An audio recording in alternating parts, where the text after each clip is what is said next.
अर्थव्यवस्था को गति देने के लिए सरकार क्या कोशिशें कर रही है, बताया जा रहा है। प्रेस कॉन्फ्रेंस में वित्त राज्य मंत्री अनुराग ठाकुर इसको संबोधित कर रहे हैं, सुनिए। इस पर भी काम शुरू हुआ है।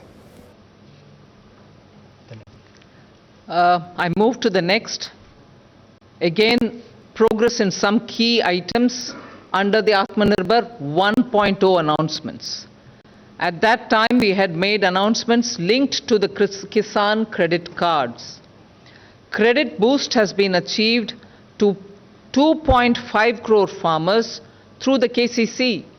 183 lakh applications were received, slightly over that, and banks have issued that 157 lakh KCC, Kisan credit cards, to the eligible farmers, and the total amount sanctioned is also given there, 1,43,262 crores were distributed in 2 phases. So that progress ensured that the farmers got the Kisan credit cards, and also the eligible farmers who received the Kisan credit cards received that money amount as sanctioned credit for those farmers. So farmers were covered through the Kisan credit card and through the Kisan credit card for the immediate agricultural activity based requirements.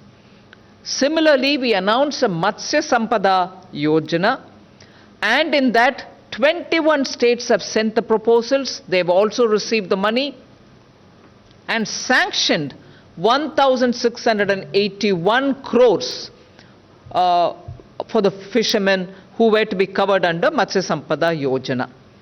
A third item which I would want to put here is also for the farmers. At that time, we were still talking about the Kharif crop and also harvest of Kharif. We were somewhere between.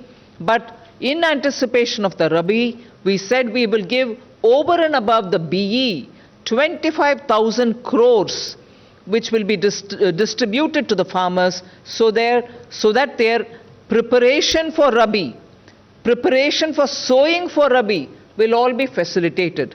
I am happy to say 25,000 crores have been distributed of that additional amount over and above the BE through the NABARD for that purpose. सो मजदूर के बाद किसान की बात, और कृषि के लिए और किसान के लिए तो माननीय प्रधानमंत्री जी ने 2014 में ही कृषि मंत्रालय के साथ किसान कल्याण मंत्रालय नाम भी दिया था। बहुत सारे कदम पिछले कुछ महीनों में उठाए गए हैं, और जिसमें एक घोषणा माननीय वित्त मंत्री जी ने उस समय की थी कि ऋण में वृद्धि करेंगे 2.5 करोड़ फार्मर्स को नए किसान क्रेडिट कार्ड देकर।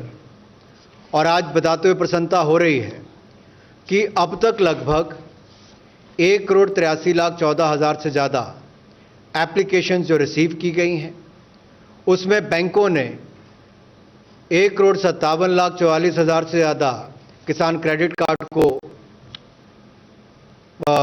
एलिजिबल पाया है, पात्र पाया है, और कुल मिलाकर 1,43,262 करोड़ रुपया 2 चरणों में 1,43,262 करोड़ रुपया 2 चरणों में लगभग 1,57,44,000 किसानों को सैंक्शन किया है। ये अपने आप में बहुत बड़ी उपलब्धि है, कुछ महीनों के अंदर करके दिया। इसके साथ साथ हमने प्रधानमंत्री मत्स्य संपदा योजना के अंतर्गत जो 21 राज्यों के माध्यम से आवेदन आए थे, उनकी प्रपोजल्स को भी सैंक्शन कर दिया है, और कुल मिलाकर 1,681 करोड़ रुपया इसके लिए सैंक्शन किया है, जिससे मत्स्य पालन में वृद्धि भी होगी और इससे हमारे मछुआरों की आय में भी बढ़ोतरी होगी। तीसरा जो इसमें पहलू है वो अतिरिक्त जो पूंजी है, कार्यशील पूंजी, उसके लिए इमरजेंसी वर्किंग कैपिटल फंड, ये भी किसानों को देने के लिए नाबार्ड के माध्यम से ये कदम उठाया गया है, और कितना 25,000 करोड़ रुपए इसमें डिसबर्स अतिरिक्त किया गया है। ये अपने आप में दिखाता है कि किसानों के प्रति मोदी सरकार किस तरह से कदम उठाती है। इससे किसानों को लाभ भी मिलेगा और उनको पैसों की, क्रॉप लोन की कोई कमी नहीं आएगी। इससे आपके कोऑपरेटिव बैंक्स और इन सब के माध्यम से नीचे तक पैसा पहुंच गया है। ये भी भारत सरकार ने कुछ ही महीनों में करके दिया है। I now move to the third slide, showing the progress of some of the key areas which relate to the